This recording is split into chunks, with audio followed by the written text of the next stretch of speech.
So welcome back. Dr. Strangelove is the last in our series of Cold War films, but I'll be back starting on April 13th with a new course, California Noir, 6 Hollywood films.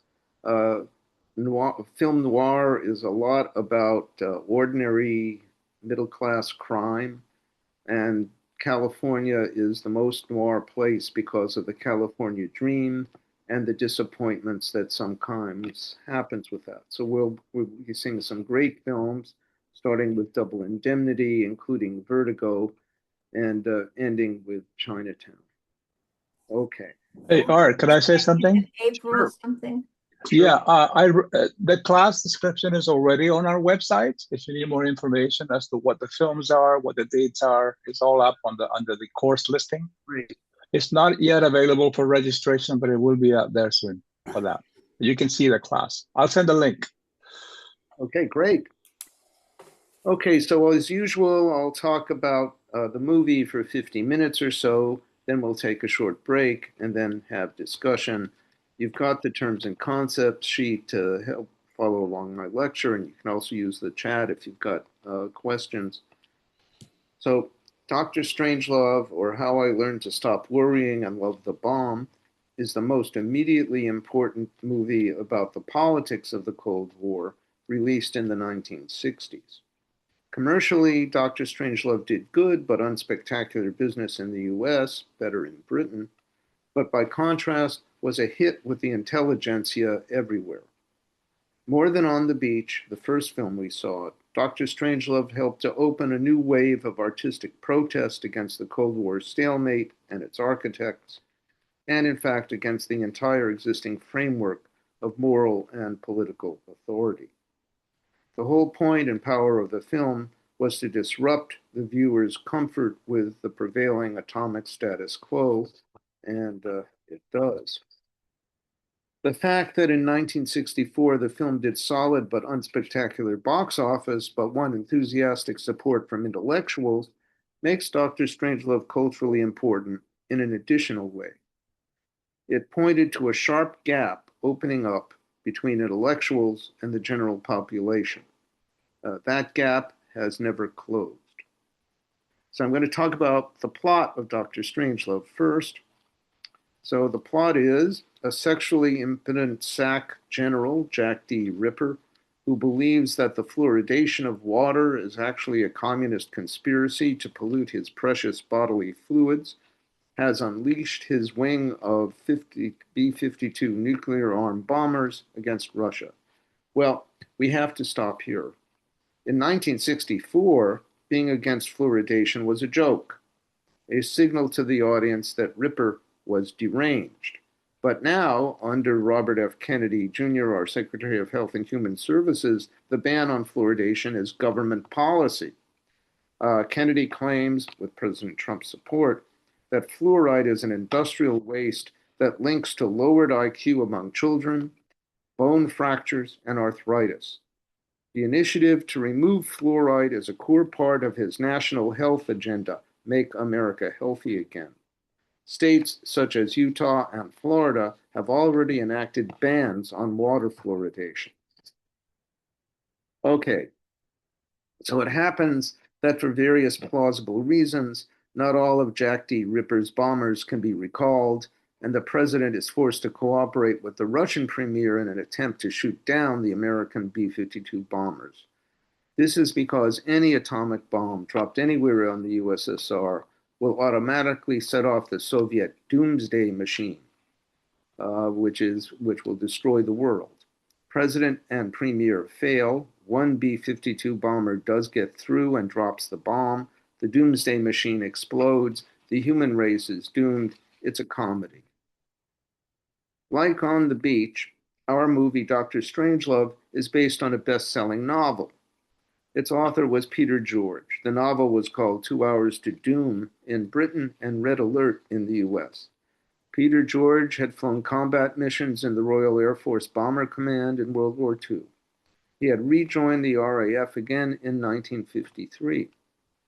One day in 1957, at an RAF base in Britain, he saw American B-47s armed with hydrogen bombs shaking the Earth with their rocket-assisted takeoffs.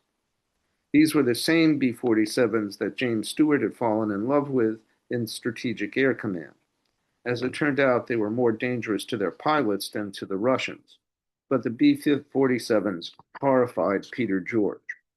In response, he wrote the novel 2 Hours to Doom. The 2 hours refers to the flying time from just beyond Soviet airspace, where the bombers circled, waiting orders to attack, to their targets within the USSR. This, if you remember, was Operation Chrome Dome, in which Jimmy Stewart's character in Strategic Air Command plays an enthusiastic part. That is, the planes circle around just outside Soviet airspace, ready to go. The novel Peter George wrote was not a comedy. It was dead serious. How serious? He'd moved his entire family to a place in the British countryside near a deep cave where he intended it to use as a fallout shelter if London was A-bombed. Actually, the novel, while dead serious, does not end in a nuclear holocaust. Instead, the final plane's atomic bomb gets damaged and fails to go off. And so the USSR's doomsday machine does not explode. Hundreds of millions of lives are saved. Stanley Kubrick, today's director, could have ended the film that way. That would have made a real comedy, following the novel. But being Kubrick, he didn't and went on a darker path. The novel also contains no character like Dr. Strangelove. He's a pure invention of Kubrick and his screenwriter Terry Southern, and comes into the film only late.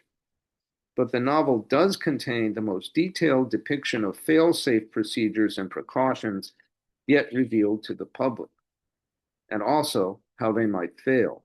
It was so accurate that the author, Peter George, was sharply questioned both by MI5 in 1958 and by the CIA again in 1961. The reality, though, was that George had simply used scattered open source information. He was the first public author to bring together what it all meant. As Red Alert, the US version, Peter George's warning was a bestseller in the US in 1958, 100,000 copies. As someone whose books never sold more than 500 copies, I'm envious. Actually, Red Alert was part of a pattern of dead serious A-bomb warning novels that emerged as bestsellers in the late 50s. These included not only Nevil Shute's On the Beach in 1957, the earliest, which we talked about, and then Red Alert in 1958, but also Pat Frank's Alas, Babylon, Walter Miller's A Canticle for Leibowitz, Mordecai Rushwell's Level 7, all in 1959. I read every one of these novels in high school. The hit TV show The Twilight Zone had 3 separate episodes depicting the world after an atomic war in its 1959-1960 season. And if you'll remember, a public opinion poll in 1958 showed that 70% of the American public were for abolishing all nuclear weapons, including US weapons.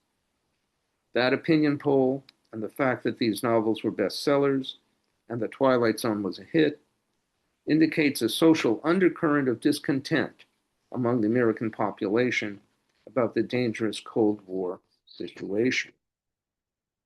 And that brings us to Stanley Kubrick. Stanley Kubrick was a young director, only 35 years old when he made this film, with a string of financially successful but edgy films already under his belt. For instance, the savagely anti-war Paths of Glory, 1957, which I really recommend people see. It's an astonishing anti-war film. The pro-revolution Spartacus, 1960.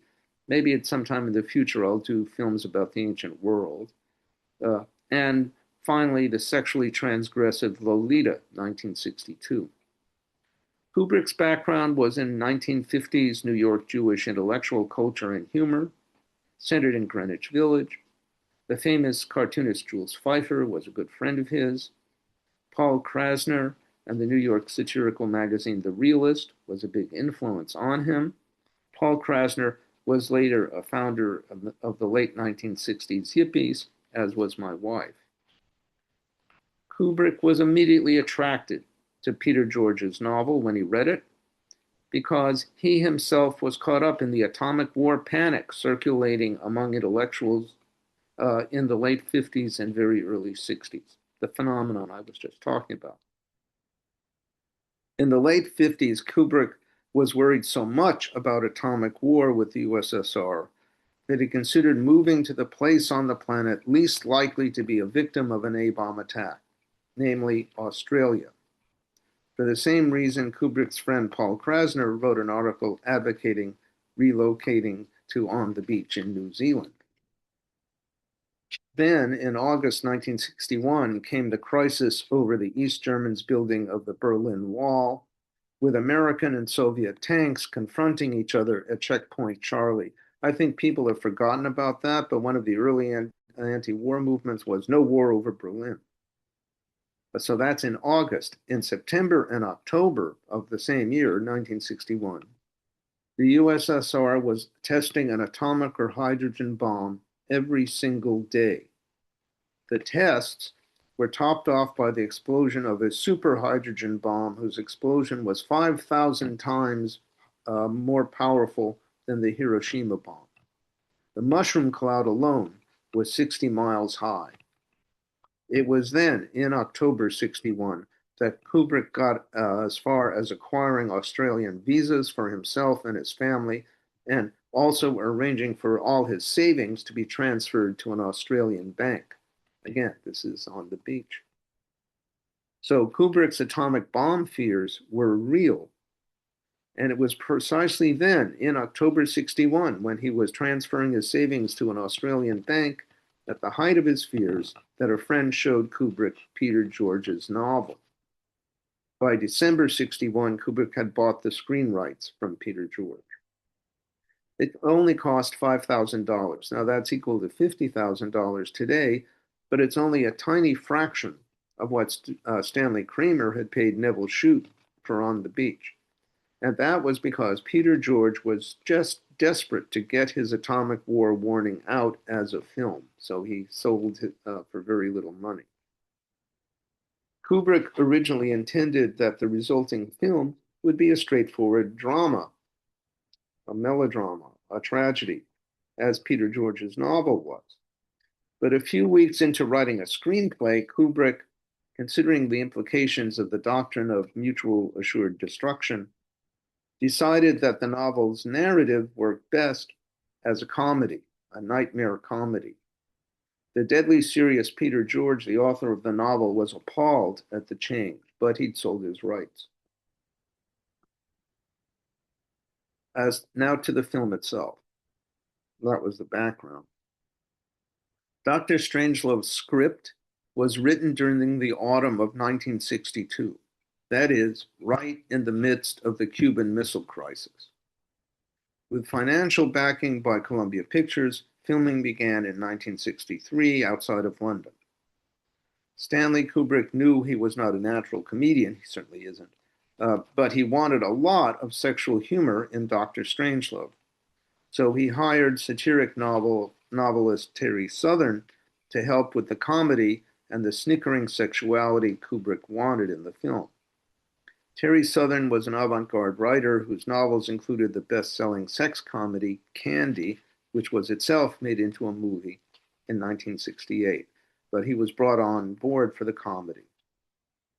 Given Kubrick's and Southern's interest in integrating sex into an atomic war film, this was a new concept, it's not surprising that Strangelove's initial credits scroll up over scenes of symbolic copulation among giant military aircraft. A tanker plane's stiff phallic gasoline hose entering and filling the front of a B-52 bomber. This is accompanied by the romantic song Try a Little Tenderness. Actually, we have seen the airborne tanker sequence before, but instead of satire, we saw it in awestruck solemnity at the technical skill required in Strategic Air Command, Jimmy Stewart's movie. But filmed this way, though, with this soundtrack, it's different. And the fact is that our film is a horror story of atomic war mixed with really juvenile sexual humor. Examples. Originally, the commanding general of SAC, played by George C. Scott, great actor, the commanding general of SAC was named Buck Schmug. That name was eliminated, but it was replaced by the almost as bad Buck Turgidson, turgid as in swollen and stupid. And Buck is first seen in bed with his secretary. In the original script, another general was named Bulldyke, and a third general was named Ballmuff, and Dr. Strangelove was originally Dr. von Klutz. Luckily, these names too were dropped.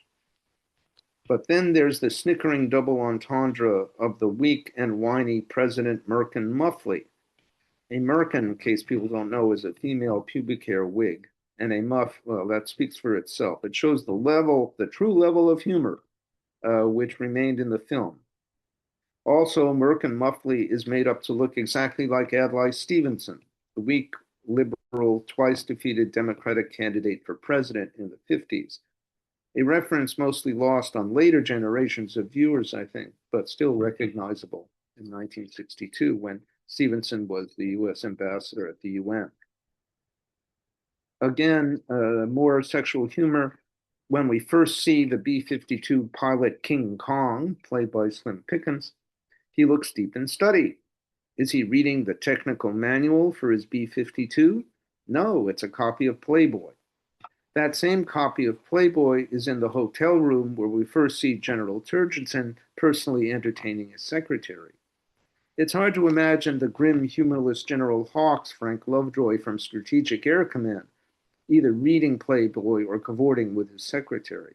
And that same copy of Playboy is still with Buck Turgidson in the war room, mixed in with other titles such as World Targets and Megadeth. Similarly, General Jack D. Ripper, haha, in the film sends off his planes because of a paranoid fantasy that the Soviets are making him sexually impotent.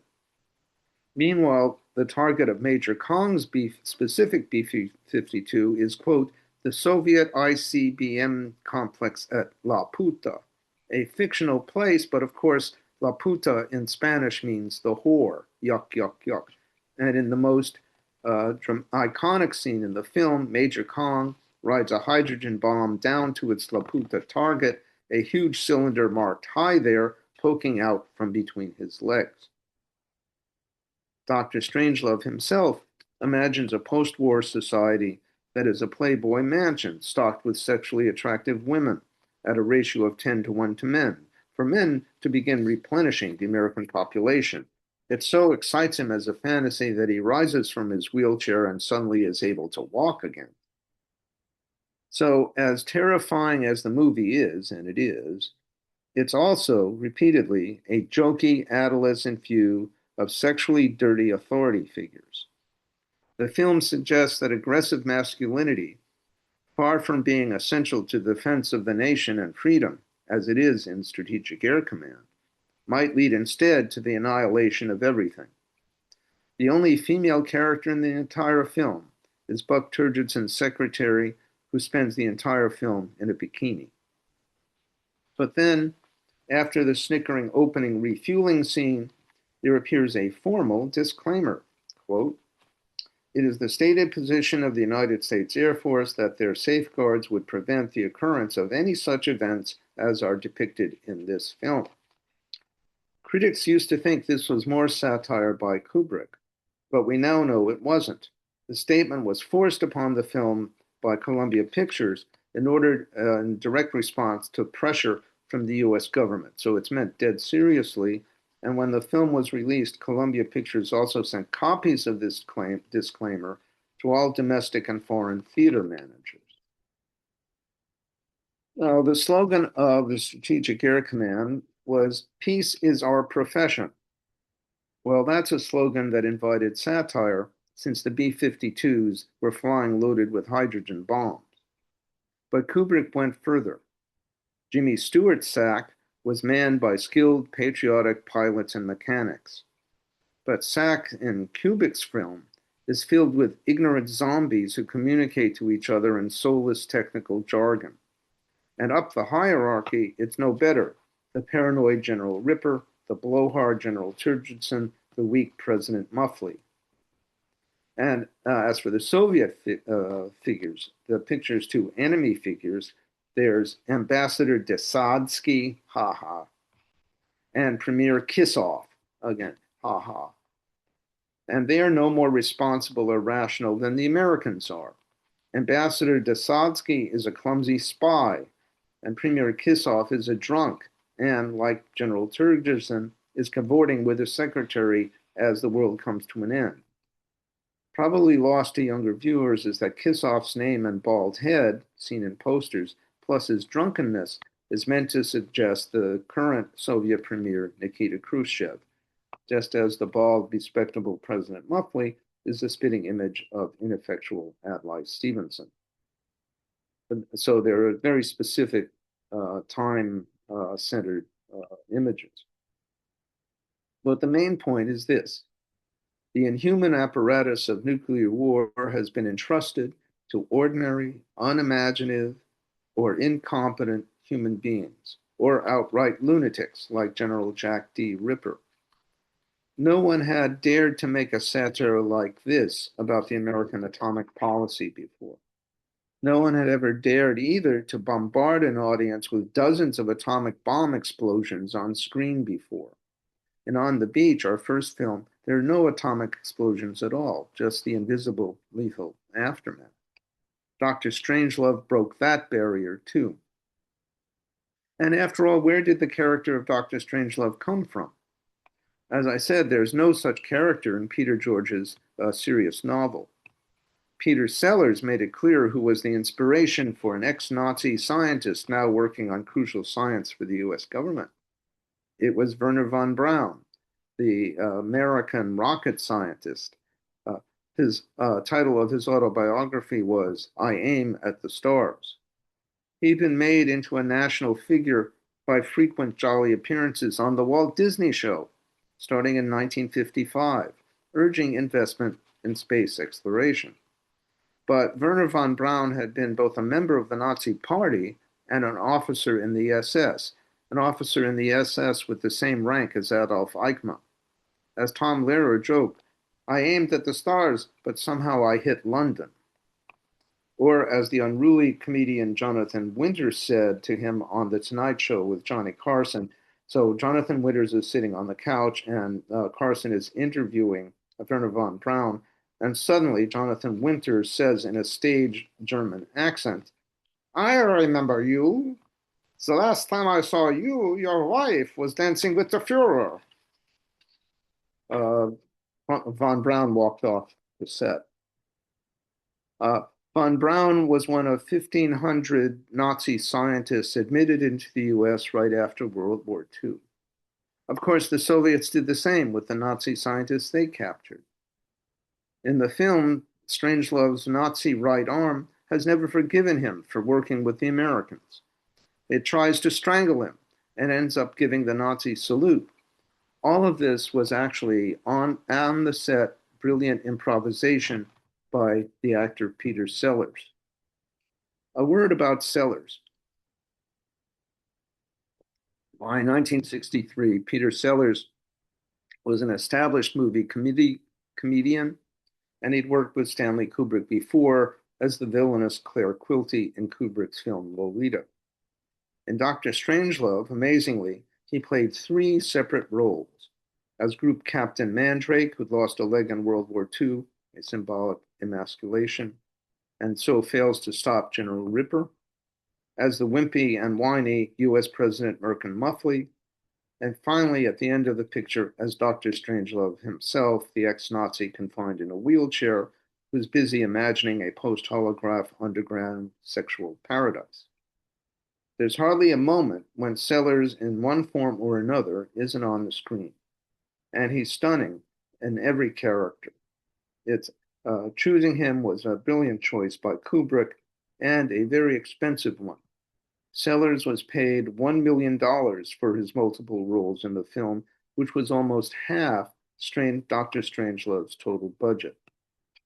But it was worth it. Much of the famous phone call President Muffley makes to the drunk Soviet Premier Kisov when he tells him that the bombers have been let loose. Well, how do you think I feel, Dmitri? All of that was improvised by Sellers on the set.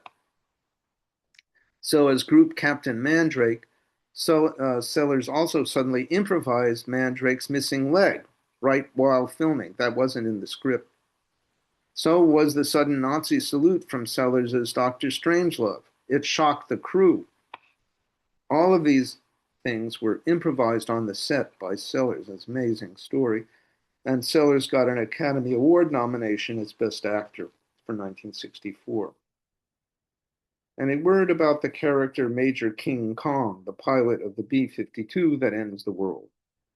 As played by the veteran actor in Western Slim Pickens, Major Kong is a crude but ultimately a lovable figure. But right up to the moment that filming began, the script had him in a confrontation with the B-52's lone black crewman, played by a young James Earl Jones, by the way. And in that confrontation, it was revealed that Kong was a vicious racist. This scene was in the final shooting script and only cut at the last minute. It would have changed the entire meaning of the scenes in the B-52, the entire meaning of King Kong, and perhaps the meaning of the film itself. Slim Pickens, by the way, was a real cowboy. But he was from California, from Fresno, and actually didn't have a Southern accent. That's all an act. And he wasn't a racist either, but a friend of James Earl Jones. They went bar hopping together in London. Pickens contributed authenticity to the film, except the Southern accent is fake, and a manic sense of humor, which was real. But Pickens thought Kubrick was a perfectionist jerk who demanded take after take, especially jumping onto the hydrogen bomb. They did it like 50 times. Actually, Kubrick had wanted Peter Sellers to play Major Kong also, 4 roles, not 3. But that was too much even for Sellers. By the way, the hugely dramatic and ultra-modernistic visuals of the White House War Room in Dr. Strangelove, they're a complete invention. In 1963, what the War Room looked like was top secret. The insides of the B-52 in the film are also invented. Like the War Room, the real inside of the B-52 was top secret, so it's all imagination. But now back to the real world. 4 individual incidents that occurred during the making of Dr. Strangelove prove that the comforting formal Air Force assurance shown at the beginning of the film was very problematic. As we said, Dr. Strangelove was in preparation during the actual Cuban Missile Crisis in autumn 1962. And the story in Dr. Strangelove, nuclear war set off by jumpy mid-level armed forces officers, actually almost happened during the missile crisis in reality. Not once, not twice, but 4 separate times, including 3 times on one day. Here are the incidents. The head of the Strategic Air Command in 1962 was General Thomas Power. He was a former aide to SAC founder Curtis LeMay, been played by Frank Lovejoy in Strategic Air Command. Power had helped plan the B-29 bombing of Tokyo on March 5, 1945, that killed 100,000 people in one night. Even LeMay considered him, quote, a sadist.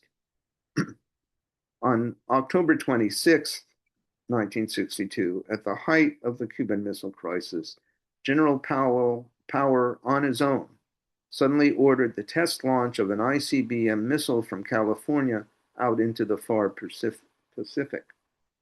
2 days earlier, Power had declared to all his subordinate SAC commanders in clear, not in code, but in clear, that SAC was instantly ready to bomb the USSR.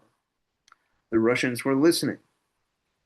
Power's declaration, followed by the launching of the ICBM, was something right out of General Jack D. Ripper's playbook, except it was real. But the next day, that was 26 October. The next day, October 27th, was far worse. 3 separate incidents on the same day that each brought the world to the edge of nuclear disaster. They all involved atomic bomb decisions made by lower level commanders. First, on October 27th, General Power had ordered SAC to a heightened state of alert, stage 2. The only one above that was stage 1, which was the war. But although it was a high alert and had never been issued before, it was still not the highest alert. So under this, manned bombers flew off to their fail-safe points. Missile sites were brought to a higher state of readiness, but not to top readiness, not to launch. But that afternoon of October 27th, a missile squadron in Okinawa was ordered to fire all its mid-range missiles at their designated Soviet and Chinese targets. Each missile contained a 1 megaton hydrogen bomb, 1,000 times more powerful than the Hiroshima bomb. The coded message arrived. The next step was to discover whether it matched the pre-existing launch code for that day. That's the exact procedure we see in the B-52 and Dr. Strangelove.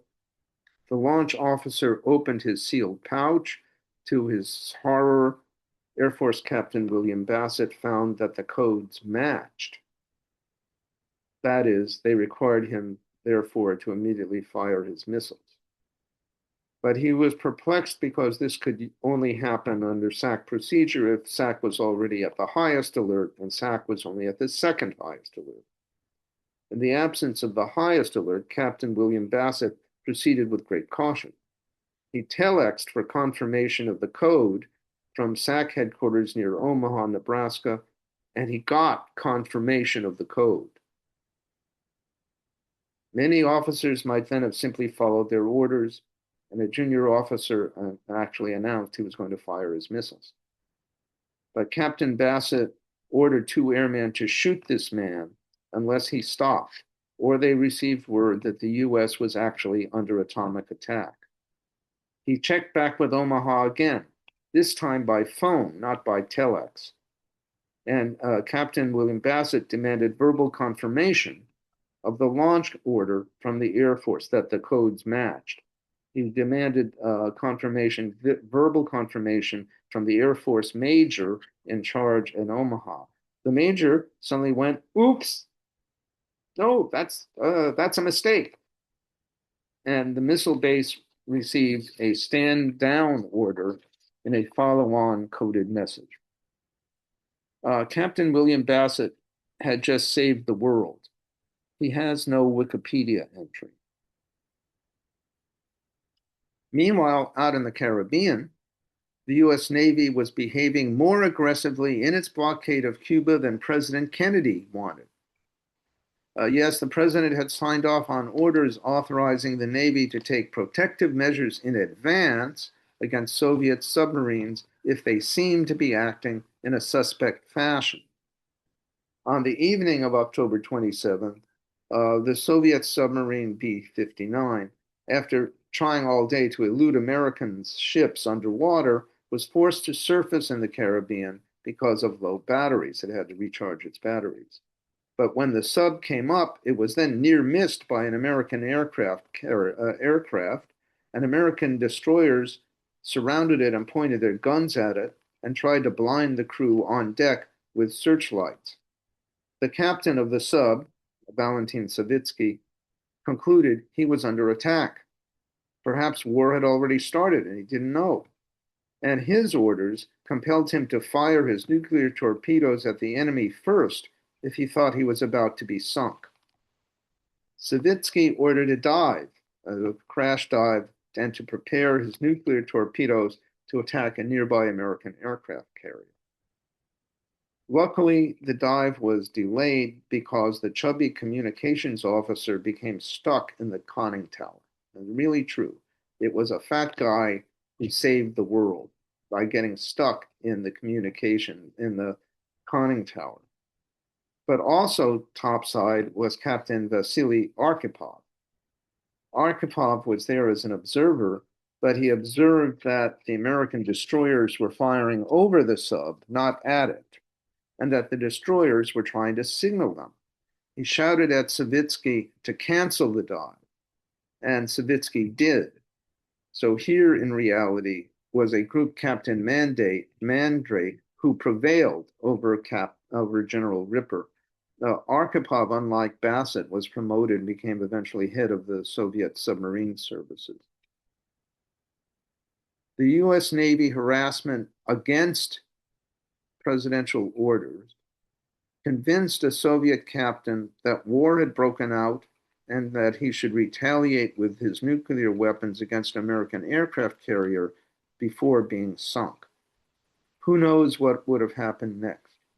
But cautious Captain Arkhipov happened to be on deck, and the chubby communications officer got stuck in the conning tower, something that Kubrick should have filmed. But cautious Captain Arkhipov saved the world like cautious Captain Barrett, but just barely. Early on this very same day, again, October 27th, 1962, a Soviet anti-aircraft missile battery in Cuba shot down an American U-2 spy plane, and the pilot was killed. This local act again occurred against orders from the Kremlin not to shoot at American planes overhead. Yet the battery commander got a local okay from General Isai Pliev, the commander of Soviet forces in Cuba. General Pliev was another one of these tough guy veterans of World War II, like Curtis LeMay and Thomas Power. Pliev had commanded a Soviet cavalry corps, yes, at Stalingrad, and it took part in the Soviet counteroffensive that surrounded the Nazi army at Stalingrad. The previous summer, Pliev had put down a workers' rebellion on the Black Sea, killing hundreds of civilians using KGB troops, sort of like Iran last month. His reward was being given the military command in Cuba, where the Soviet missiles were being installed. Really, this guy was another real Jack D. Ripper. Luckily, however, President Kennedy decided to ignore the death of an American pilot at Soviet hands and did not order a response. One could imagine what would have happened if there had been a response. So that was 3 horrifying near misses in one day. Later in 1962, Kennedy canceled an Eisenhower-era procedure that allowed higher-level American commanders to initiate a nuclear attack on the Soviet Union on their own if they thought war had begun. So even before Dr. Strangelove's cameras began to roll in January 1963, its fundamental conceit was no longer valid. Now authorization from higher authorities than base commanders was required before launching an atomic attack. Not surprisingly, this reform was resisted by the military, especially by the Strategic Air Command. They argued that SAC needed to be instantaneously ready to attack the Soviet Union in order to deter a possible Soviet attack. Kennedy overruled them. So it was no longer possible for an insane SAC base commander to initiate a nuclear attack on the USSR on his own, as of course happens in the movie. But there is no happy ending here. Our film belongs to a brief phase in military history where manned bombers rather than missiles allowed some time to correct a deadly human error. 2 hours. But soon the problem was no longer about controlling H-bomb carrying bomber groups. More and more, both the US and Soviet warheads were being carried on missiles. Missiles launched from underground silos or from submarines. This meant that the cliffhanger mission of Dr. Strangelove's B-52s was being replaced by one-way supersonic missiles. They could not be recalled once launched, unlike the bombers. and it turns out they don't carry self-destruct mechanisms. The only hope in case of a mistaken launch would be if the other side had an effective anti-missile missile.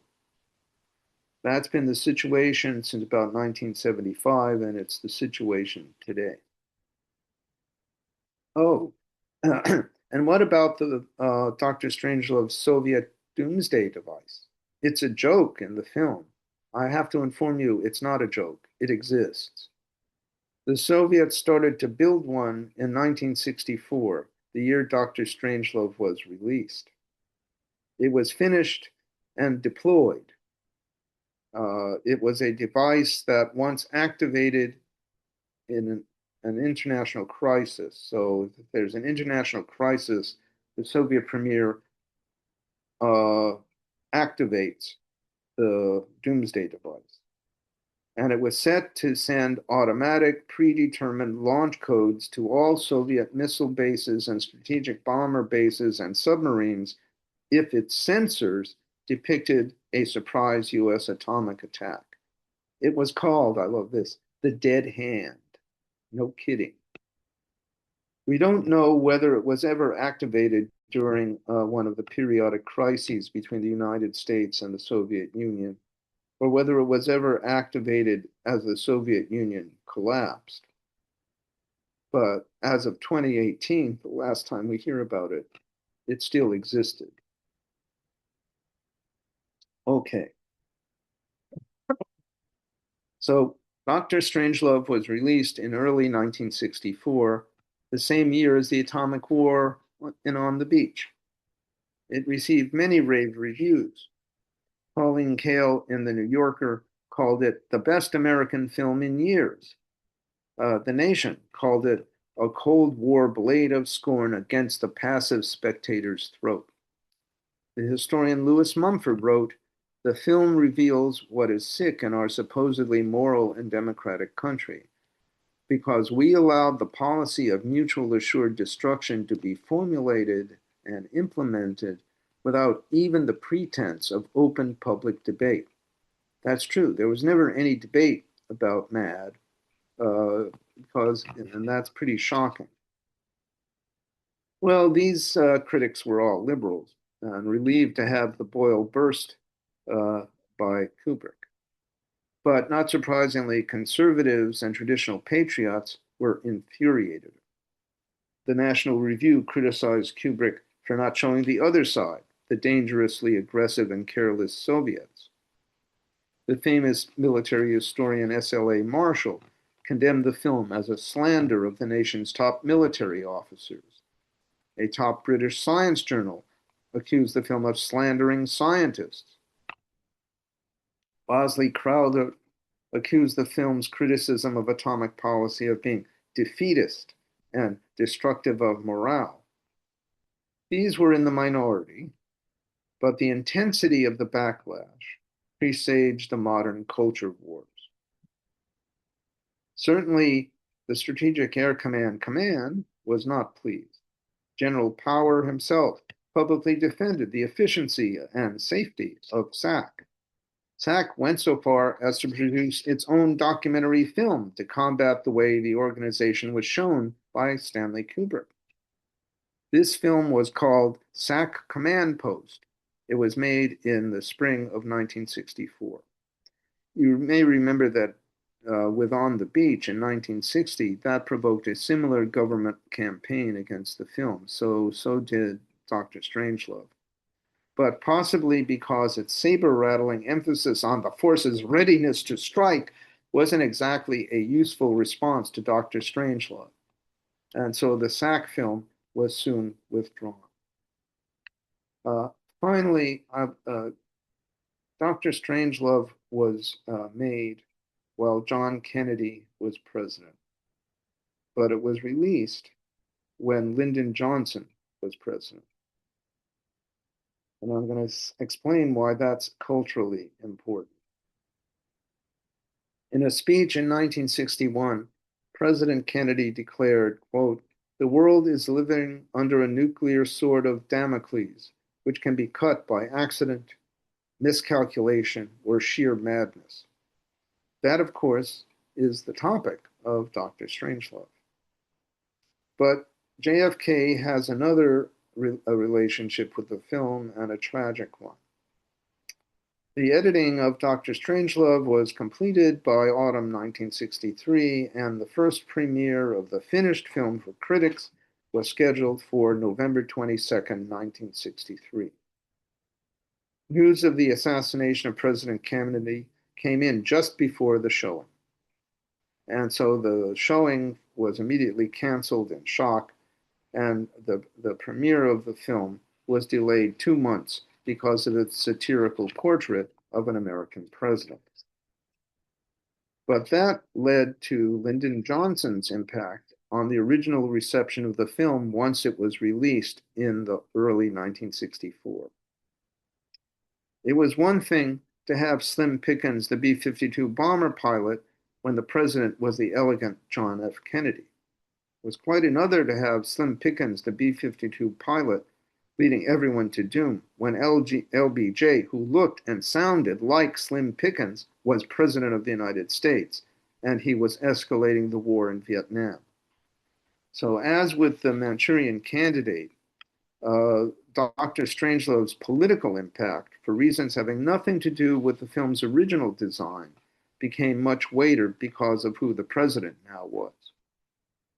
In short, the world into which Dr. Strangelove was released to the public after the Cuban Missile Crisis, after the assassination of President Kennedy, and with Slim Pickens look-alike LBJ escalating the war in Vietnam, that was a far different world from the world in which the film was made.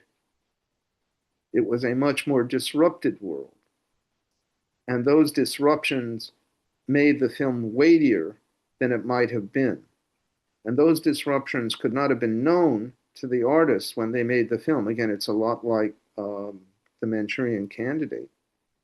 And those disruptions unexpectedly increased the power of Dr. Strangelove's bitter cynicism. Okay, there's a lot to think about, so let's take a 5-minute break. Dr. Strangelove, and it's actually 12 years, or from Strategic Air Command to Dr. Strangelove, which is only 9 years. It's quite a change in the way that Hollywood was depicting what was going on, or anyway, some of Hollywood was depicting what was going on. I think the change was in part Stalin's death, and Jim, could you make art big again? I'm sorry, say that again. Make art the main. Make art great again. Yeah, make art great again, because he's wonderful. He's kind. He's can hardly see him, Jim. Make him in the middle. Okay, now another way is you can go to multi-speaker view. Okay, I'll do View that. and do multi-speaker, and he'll be a quarter to screen. Oh, good. No, I've got you instead, Jim. That's because I'm speaking right now, and I'll be quiet. Okay. Because if I do that, then Art can't see you all to know No, who's I'd rather trying to. be able to. He wants to see you so he knows who wants a question. Right. Oh, I see. Somebody's Okay, raising got their- it. Got it. Okay. Let me know if that's okay or not. I mean, I think, we've only dealt with the early part of the Cold War, but this was the most intense part of the tension.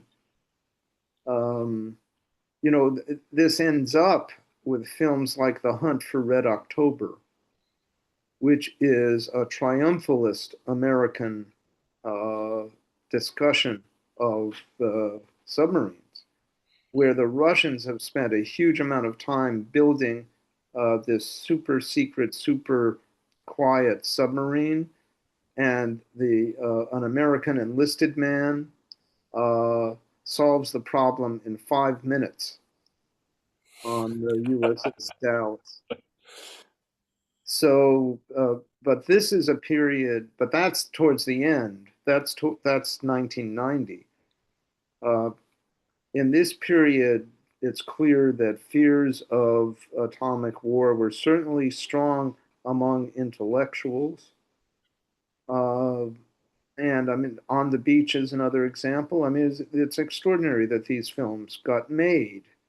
And of course, the government opposed them, didn't want them to be made, and tried to undermine them as much as they could. Um, and yet, the story is one where anxiety and submission, as in Strategic Air Command, eventually leads to resistance, as in On the Beach and Dr. Strangelove, and maybe the Manchurian Candidate also. Although the other thing I would say about this, these films are famous. The last two are famous because we made them famous. We critics, we intellectuals made them famous. They actually didn't do that well uh, when they were originally released to the general public. But then, especially the Manchurian Candidate was saved by television, and so that people got to see it more and more. But the people who got to see it were the film school generation, the Steven Spielbergs and John Miliuses, who really loved these films. Maybe if I was being a right-wing populist, I would say we shouldn't be looking at these films. We should be looking at films like Atomic City, where the wife of the patriotic atomic scientist is wrong to think that there's anything wrong with super secret nuclear sites in New Mexico. That those were the films. I mean, we could see which films actually made money. But I would just say it's a relief to know that My Son John failed at the box office. So there always was an undercurrent of resistance against what was going on. How big that resistance was is hard to say. But for instance, the government's plan for backyard fallout shelters was a complete failure. Nobody wanted to do it, and nobody did it. So again, unlike the Soviet Union, where the government ordered fallout shelters and they were all built. So what we're looking at in the 50s, I think it's the death of Stalin on the one hand, and somehow Eisenhower's second term in the late 50s, and then Kennedy's election loosened things up and prepared the way for the 60s, which of course we're still fighting. Trump is still fighting. He's trying to do everything to undo everything that was done then. So the other thing I would say is, when I was writing this and I was looking at, could such a thing have happened? The answer was it almost did 3 times in one day. And that's a really shocking thing. William Bassett saved the world. He says, you know, he opens up the codes match. He could have set off the missiles then, but he telexed Omaha and gets back and said, no, those are the correct codes. He could have set it off then, but he just refused to believe it and called SAC headquarters and found out, oh yes, there's been a mistake. Wow. The U.S. Navy was disobeying the restraint set off by President Kennedy by coming close to attacking the Soviet submarine, which was armed with nuclear weapons. General Isai Pliyev, who is a hero of World War II, amazing figure in some ways, was not listening to the Kremlin, which said, do not shoot down American planes flying over Cuba. He said, no, go ahead. He said, again, like Hawks in Strategic Air Command, like the real Curtis LeMay and Thomas Powers, he was one of those really tough World War II people. And it's shocking to realize that it, how close we came on that one day 3 times. And I think it makes, I mean, the movie is still hilarious, but it obviously it was pointing to a real problem. So the other thing I would just say, the sexual humor is juvenile. It's just really juvenile, and we can talk about that if we want. But okay, questions then. Yeah. Greg. Yeah. Well, the story I'd heard is that after the Kennedy assassination, they held the film and changed one word because Slim Pickens, when he's opening the SAC survival kit, says a fellow could have a pretty good weekend in Dallas in the That's original, right. and they changed it to Vegas. They did. Oh, okay. Did I miss that part? Did you mention that? I didn't, but that's Okay. true. They did. Again, this is the film is made, and then an event happens after the film is made, which changes Yeah. the meaning of the film, and they say, "Wait a minute, we can't release it as it is." Wow. So that did happen, and they changed it from Dallas to Vegas. Yeah. Yeah. And I guess especially because the Slim Pickens character is supposed to be a Texan, also. So. Yeah. That's involved too. By the way, that incident, Greg, was included in the making of film that was in the DVD that I used to see this. All right, movie. okay. I used Dr. Strangelove in my own class. I taught the history of the Cold War at various places, and I've seen most of the films, but I don't know the background to the filmmaking, which I found really fascinating. How did people react to Dr. Strangelove, Greg? Well, a lot of the students had already seen it. Actually, the popular culture, that's a movie they knew. I thought the reaction to On the Beach was interesting. That a lot of the students kind of laughed. That to them this was just so unbelievable. And yeah, and that was not a reaction I had expected because No. Why did they think it was unbelievable? just that people, I'm not quite sure, but I think that just people wouldn't all kill themselves faced with They didn't this think this that death. would happen. Yeah. Hey, Greg. Well, in the most difficult thing about trying to teach the history of the Cold War to a current generation, of course, is trying to convey to them the temper of the times, that in fact the Soviet Union was something we were really worried about, and that nuclear war was a real possibility. The current generation, I think, just has they just don't understand it. So that was kind of what I found. Hey, Greg, was this college or high school? No, this was college. I taught actually. I taught the history of the Cold War, the the Cold War, at a variety of places, actually, including actually my first time at UCSC in 1972. No, how has your teaching changed from 72 to the? Well, there's a lot more history to teach, I guess. Yeah. Well, I retired from UC Merced almost 15 years ago now. So in fact, I've reviewed 2 books on the Cuban Missile Crisis. Actually, I think one correction, the signal guy on the Soviet submarine got his signal lamp caught when he was going down below off of the conning tower. Oh, he wasn't chubby. I don't know. He might have been chubby, but that what basically saved us is the fact that occurred, and also that the fellow who was next to the captain, who was the signal man actually in the American destroyer, said, wait a minute, don't do anything. That just wait, and that minute is all it took. Basically, there was a Orion, a Neptune plane that was flying over, dropping what they thought were depth charges. They were actually just sort of flares meant to harass the crew and make them submerge. But that's why the captain of the sub thought that they were under attack. Hey, Greg, did William Bassett figure in your history of the Cold War?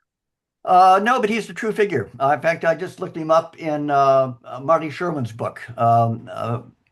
on the Cuban Missile Crisis, and Art's right. That's exactly right. That he did call. He did telex SAC headquarters, and then later called. But there are a number. If you're interested in the issue, there's a book called Command and Control that is by Eric Schlosser, and who talks about the near misses. And there have been several so-called broken arrow incidents where nuclear weapons have been released or dropped from bombers. And on one famous occasion, I think it was in North Carolina with the crash of a B-52, that the only thing that saved the world was a 15-cent switch that basically did not fail and kept the permissive action link, as they called it, kept the bomb from going off.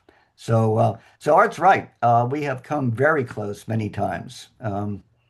Greg, isn't it also the case that the Air Force was flying reconnaissance missions into the Soviet Union, violating Soviet airspace, especially from Japan, but also Uh, from yeah, early on, yeah, but even before the U-2, we flew along yeah.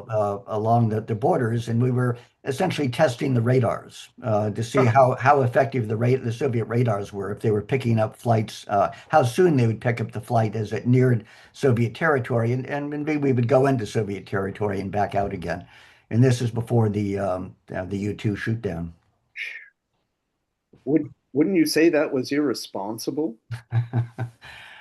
Well, it's funny. One of the people, the dean at Merced, was a veteran of the Swedish Air Force, and he used Yeah, to do that. He used to trigger the radars and also pick up really. communication.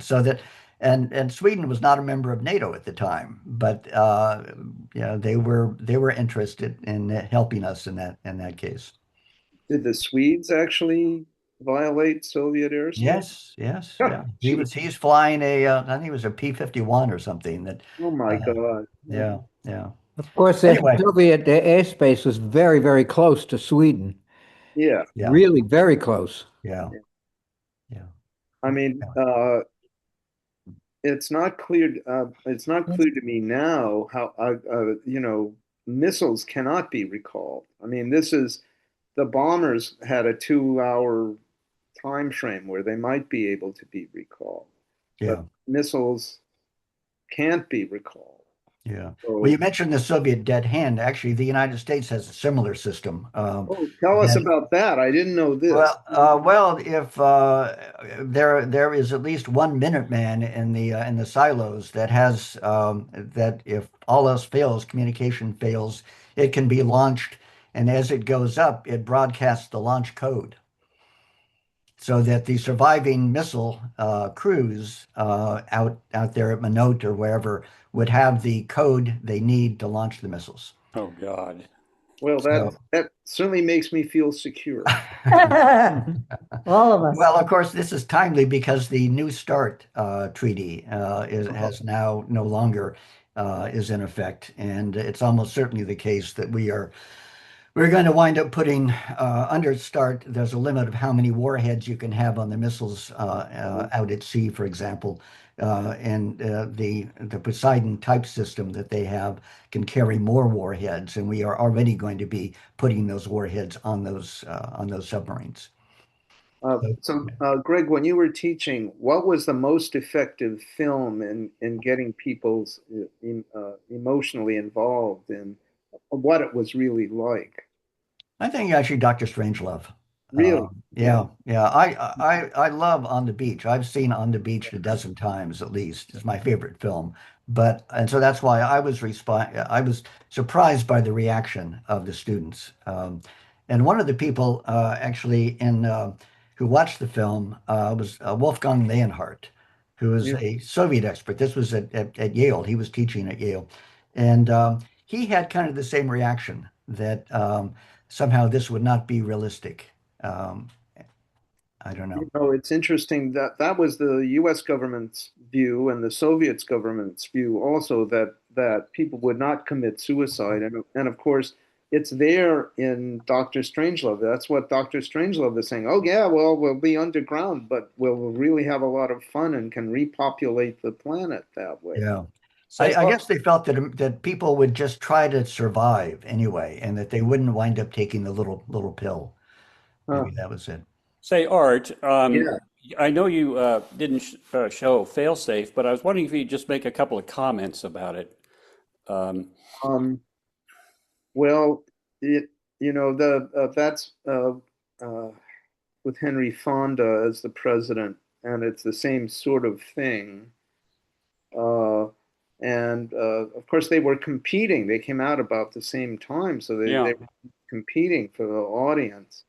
Um, and that's the movie where the president allows New York to be destroyed in exchange for Soviet City. Hmm. Um, and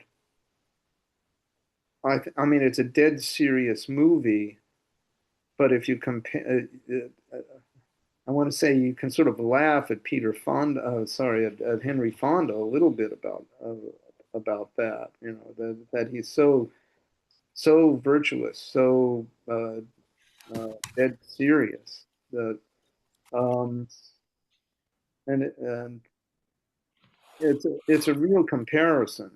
I didn't want to show that it was too much fail-safe stuff. Uh, Sure, sure. Yeah, yeah, of course. yeah, but I think the impact actually, and one can ask this too: why is it that Dr. Strangelove and the Manchurian Candidate have continued to have a cultural impact when these movies were made 60 years ago? Uh, Vicky, I think you have to unmute. Somebody's on mute. Okay, sorry. Yeah. I was trying to poke it on the picture.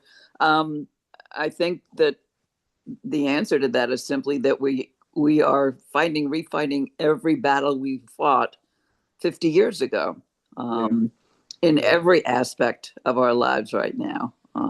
And it's more terrifying than ever now because now we really do have a lunatic with his hand on the button, and he wants to be the war god. He wants to, I mean, he's so, well, that's what malignant narcissism is. It's him and the rest of the world, and he's the king. So it's a very real threat again. Um, and it's awful to have to go back and start all over again. Yeah, I mean, I'm thinking about movies that have continued to have cultural impact. I mean, in the next series, I mean, Vertigo did and Chinatown did, and Yeah. the question is, what is it in the message of those movies that continues to resonate? I mean, I was very surprised to hear that the kids thought that the on the beach ending was not believable. It sure was believable to me in 1960 when I saw it. Yeah. Uh, and but on the beach. I mean, Dr. Strangelove is more culturally impactful. And the question is, why is it that some films are and some are not? And sometimes you can see that the reputation of films goes up and down.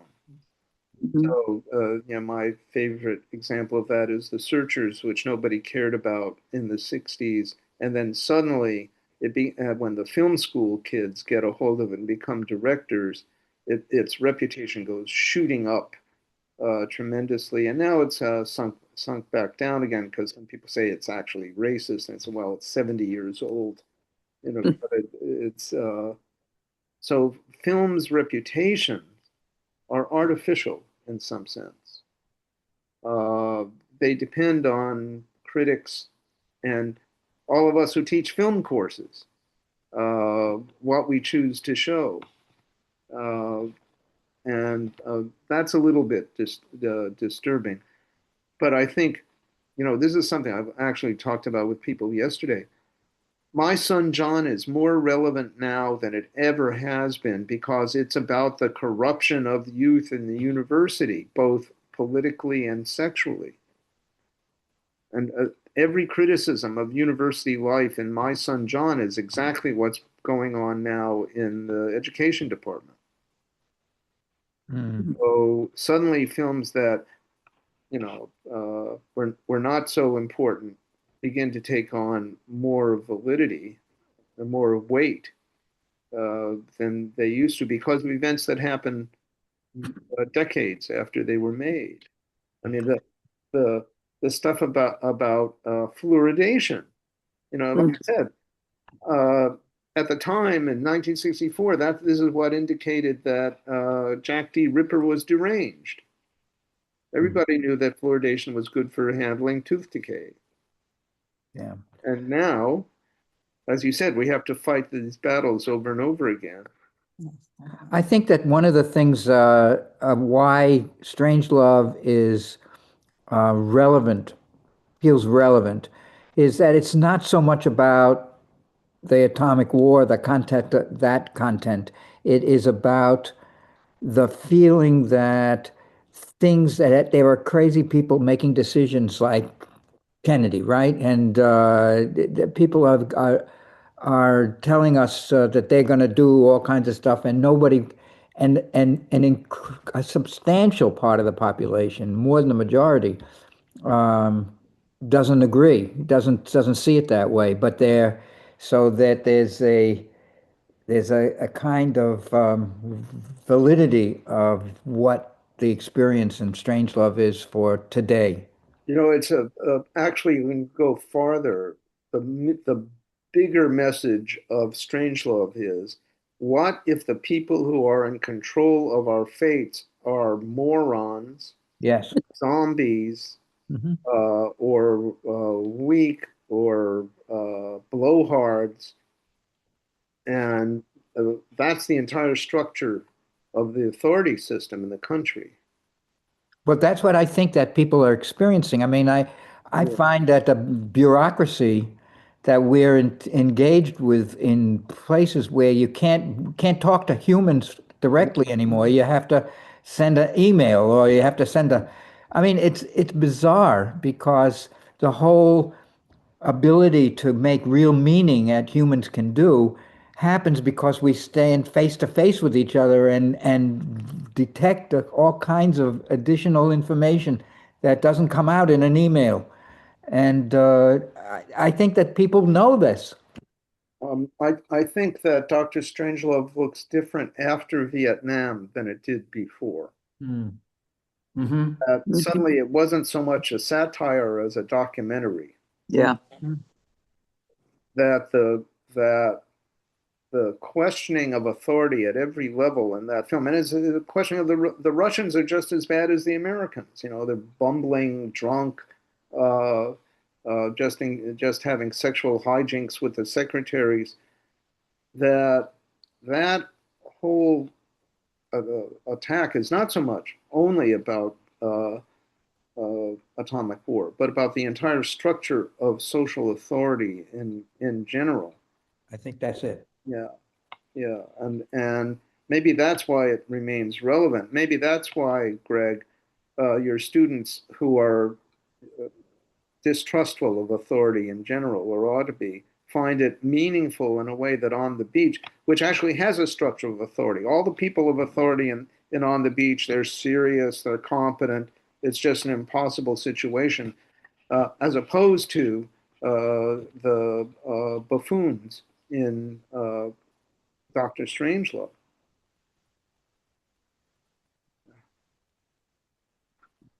Yeah. Stoney has a question. Okay. Hi. Well, actually, I have more of a comment than a question. Yeah. I'm looking around at the group here, and I noticed most of us are about the same age, except for the ladies. I noticed they're all much younger than we are, so maybe they didn't have the same life experiences. But of course, I was on active duty during all the stuff that we're talking about, and What was just that wanted to give. like? It was a very eye-opening experience. That's what I wanted to share a little bit, Yeah. just from a personal outlook.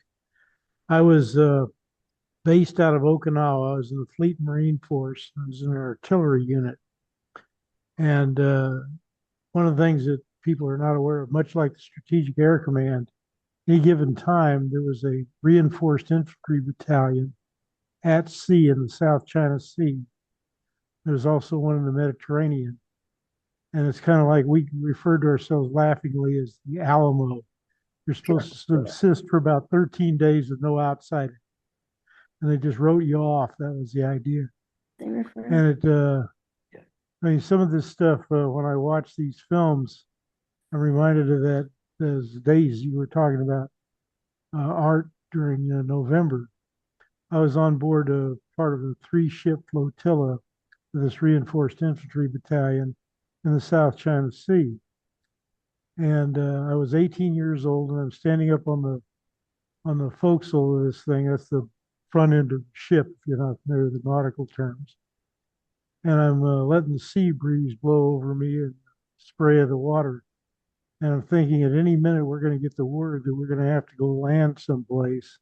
I'm 18 years old and I've got my whole life ahead of me. This may be the last day I'm going to spend on Earth. Mm. And you do this agonizing reappraisal of what little life you've already had. And there's so much to this nuances that people don't know. And that's why I wanted to thank Greg for sharing his insights from his classes that he's taught with this stuff as youth. The thing that kept me from dying in Vietnam, by the way, was college. I had already had 2 years of college under my belt by the time I got out of the service. And I left the Marine Corps on a Friday in 1965 and started college on Monday. That was my transition to civilian. Yeah. And I ended up getting a teaching credential at UCSC and did some other kind of work in my life. But it's a... Were you patriotic? Did you feel patriotic when you're standing on the forecastle and thinking about what might happen? And the reason I'm asking it is in terms of Failsafe, the movie, is actually a patriotic movie. The president is a serious, moral person. Right. I didn't feel any patriotism. I mean, the only thing we really had, to be very candid with you, we had some artillery shells in the hold to go for the cannons. But we also, the only weapons we really had was bayonets. And they took those away from us and gave them to the infantry unit because they didn't have any. And so we were going to go in there with basically rocks and sticks. And one unit was already sitting on the border up between Laos and Cambodia at the same time we were out at sea. And I went back and did another tour of the same thing in December of that same year. Why did you go back? Or was it not a case of volunteering? How do you mean? Well, you said you went back for a second tour. No, I went back on the 2nd Battalion landing team right after that. But they had us on standby to standby because you were, like you were describing, this DEFCON 3, I think they called it at that point. And then it went to DEFCON 2. We didn't know what was going on. Everything was blacked out. We had no information at all of what was going on, even while we were there. And it was, it gives you pause to call. You have to stop and kind of reassess what you're doing and everything. There was no real patriots there. Anybody who was, all hot to go out and get in a battle with somebody they were considered psychopaths. I mean, you get trained to do. That's why I joined at 17, age 17 and 4 months. And I'd finished basic training and immediately got sent to Okinawa base there. And that's where we operated out of. Was this in 62? Yes. Huh. Yes, it was. 62, 63. Oh, yeah. Came back to the States. Your life, William Bassett. Yeah. And was... I don't know. It brings up, I mean, watching all this stuff and hearing your stories brings up a lot of emotion for me, frankly. And it's really very healthy. I appreciate the cathartic What kind effect it's having. What kind of emotion? It's well, I lost a lot of friends in Vietnam, Yeah. and it was only like 10 or 15 years later we all had a reunion. And I was able to sit down and say I should have been with you guys. We got overrun, and we had like 40 of 160, 120 people. 40 of them were all wounded or killed in an attack, and the survivors all got together, and I sat down with them and said, you know, and I'll be honest, I'm sitting there weeping with them because I'm listening to their stories, and I said, you know, I should have been there with you guys, and they said, nope, you got out just when you should have. You did the right thing, and all we can ask is you do something good with your life. And you know, very much like that scene you see in Well, my father, Saving Ryan's Privates, or whatever it's called. Tony, my father was in the 5th Marine Division on Iwo Jima, and Oh Lord. his unit suffered 50% casualties, and he always had Yeah. survivor guilt.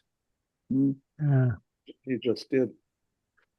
So, I have a jar of a very small jar sand from Iwo Jima. It me was too. brought back to me, Me and I too. treasure that. That's going to go in my casket with me, Yeah. along with all the other junk my wife says I can't keep.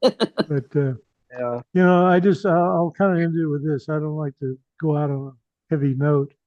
I just like to leave you with this thought. There's a reason why in the military they say never let an officer have a map, a compass, or live ammo. And that's probably just hurt somebody's feelings here. It's okay. Uh, you know, there's usually the enlisted swine that know what's going on better than the Well, you know, what we officer. can conclude from this is that the Cold War had plenty of casualties. Yes, it did.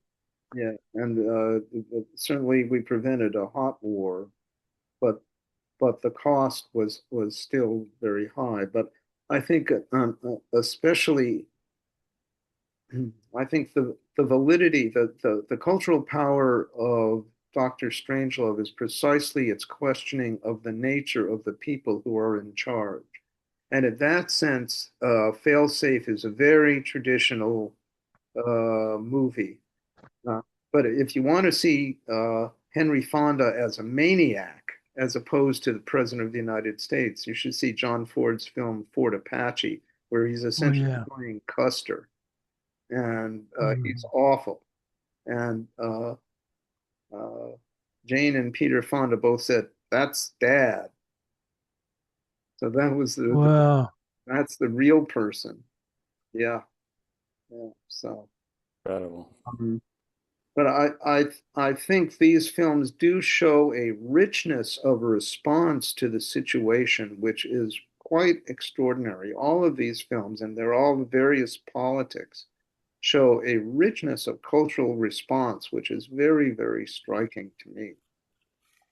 Art, I want to thank you especially for this film. Of all the films from both series, Yeah, this is the one I really liked.